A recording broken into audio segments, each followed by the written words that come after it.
ليه كل حاجة بنبدأها عمرنا ما كملناها؟ السؤال ده أنا سألته لنفسي من كام يوم وأنا ببص على كتاب عندي بقاله شهور، وقلت إن أنا هقرأه وما قرأتوش، وأنا ببص على لبس الجيم والتمارين اللي مستني يوم السبت المثالي اللي ما بيجيش، وفكرة إن أنا كنت عايز أعمل كل حاجة بشكل مثالي خلتني ما أعملش حاجة خالص. المشكلة ما كانتش في صعوبة الحاجة اللي أنا عايز أعملها على قد ما هي كانت في الشروط اللي أنا بحطها لنفسي. يعني مثلا لو مش هتنزل تتمرن ساعتين تلاتة يبقى ما تتمرنش أحسن، ولو أنت مش هتقرأ لك كل يوم نص ساعة فانت كده مش هتستفيد. كنت بحط لنفسي شروط كتيره جدا لدرجه ان انا مش عارف ابدا اصلا، مش عارف اكسر حاجز البدايه. وبسبب كل الشروط دي كنت دايما بتجه للكومفورت زون، مش بعمل اي حاجه في الاخر. وهنا قررت انزل ادور على حل للموضوع ده. صباح الخير، ازيك؟ عامل ايه؟ نزلت ادور على الحل اهو، وان شاء الله الاقيه يعني. الجو حر جدا، حاسس ان انا محتاج احلق يعني. عشان الوضع حاسس ان هو بقى سيء قوي يعني بصراحه. عارف احنا ليه بنعمل كده؟ عشان دماغي ودماغك شغالين عشان يريحونا. دماغك ما يعرفش ايه الصح من الغلط او ايه اللي مفيد وايه اللي مش مفيد.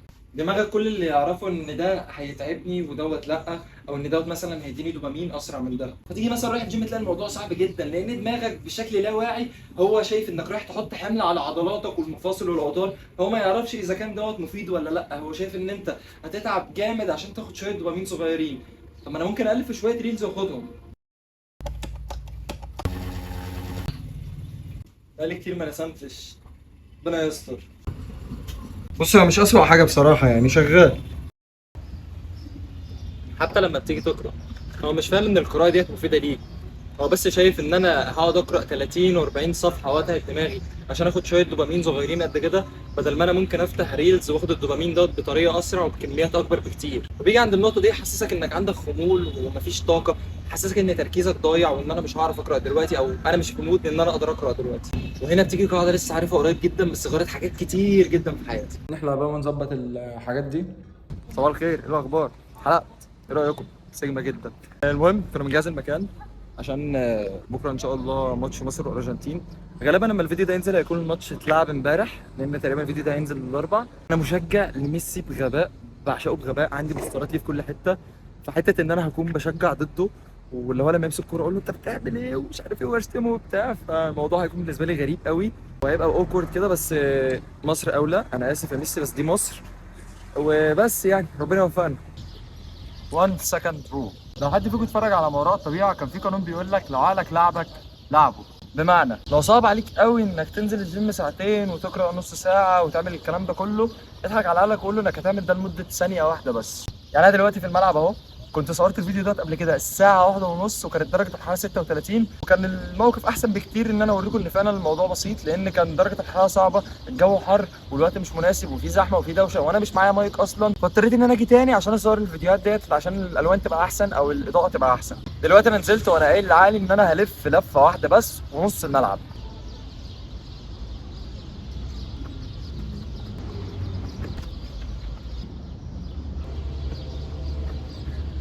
معلومة مهمة ممكن تكون ما تعرفهاش: 95% من أفعالك وتصرفاتك في اليوم هي أصلا مبنية من عقلك اللاواعي.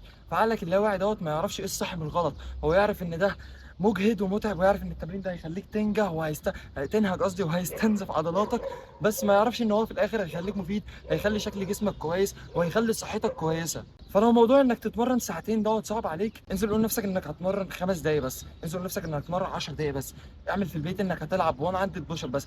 والغريب انك بتلاقي نفسك كملت مجرد بس انك كسرت الحاجز ولعبت اول عده. الموضوع بعدها بيبقى سهل موت. قلت لكم في الاول ان انا هلف لفه واحده بس ونص الملعب، انا لفيت 19 لفه وحاسس ان انا قادر اكمل عادي، بس بصراحه هريح عشان ورايا شغل كتير بكره.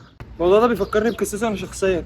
الناس اللي عارفاني عارفه ان انا مش بتاع كتب وقراءه، وان ده ابعد ما يكون عن شخصيتي، وان انا اتقل حاجه على قلبي هي القراءه. بقالي كتير جدا بحاول ادخل القراءه كعاده ثابته في يومي، بس ما كنتش عارف. كنت بس مجرد ما اشوف الناس كتير ناجحه مثلا بتقرا بال40 وال50 كتاب كل شهر، وببقى بحاول اعمل زيهم، بتحمس بنزل اشتري بالثلاث واربع كتب. وفعلا اول يوم مثلا بقرا لي في كتاب 20 30 40 صفحه، بس باجي تاني يوم بحس مثلا ان انا مضغوط، ان انا مش قادر ان انا اقرا، فما بكملش وبقول هقعد في اليوم اللي بعده، ويعدي يوم اتنين التالت اسبوع اتنين تلاته، لحد ما بلاقي شويه الكتب اللي انا كنت جايبهم عشان اقراهم اتحولوا لمجرد ديكور عندي على المكتب بيلم تراب. وفضلت اعاني من الموضوع ده اخر كام سنه في حياتي، وكنت مفكر بقى ان انا ضحيه للتسويف والمماطله والبيئه والاهل والناس والمش عارف ايه. والموضوع فيه ان انا ما كنتش فاهم انا دماغي شغال ازاي. بقرا حرفيا، انا بقول هقرا مثلا سطر او نص صفحه، بقرا فعلا السطر او نص صفحه وبكتفي بكده، لحد ما اليوم الخامس والسادس جم انا اتفاجئت باللي بيحصل. انا لقيت نفسي بقرا اول سطر وبكمل وبكمل وبكمل وبكمل لحد ما لقيت نفسي بوصل لخمس وست صفح في جلسه واحده. الموضوع ده بالنسبه لي غريب، انا بقيت بستمتع بالقراءه بقى، بس مجرد الشيء الصعب اللي هو حاجز البدايه بقيت بمجرد ما بكسره انا بقدر اكمل لمسافات كبيره جدا. ساعات بيجي ايام بحس ان انا مش قادر، وساعات بيجي ايام بحس ان انا خلاص انا مش هعرف اعمل حاجه النهارده، بس مجرد بس ان انا عايز اعمل التشيك، عايز اعمل علامه الصح، عايز احس ان انا عملت انجاز في يومي حتى لو بسيط جدا. فعلا فعلا ممكن اقرا سطر واحد بس وبعمل علامه صح، وبحس برضا، بحس ان انا ما فوتش الهابت النهارده، بحس ان انا استمريت عليها، وبكره ان شاء الله نفسيتي هتتحسن، بكره ان شاء الله هبقى قادر ان انا اقرا اكتر، بكره ان شاء الله هبقى قادر ان انا اعوض التمرين ده، هبقى قادر ان انا اكل احسن. بس المهم ان انا ما اعديش يومي الا وانا عملت حاجه مفيده، الا لو انا عملت حاجه حتى لو صغيره جدا. السر كله في كسر خط البداية. العادات الكبيرة بتبدأ بخطوات صغيرة جدا لدرجة انك ما تقدرش تقول لها لأ. فادي لنفسك ثانية واحدة في أي عادة انت كنت مأجلها وشوف شكل يومك هيتغير ازاي. ما تنساش تقول في الكومنتس ايه العادة اللي انت هتجرب معاها القاعدة دي. كده ده كان كل حاجة في الفيديو النهاردة، كان معاك عبد الله أحمد، شكرا لحسن استماعك، سلام عليكم.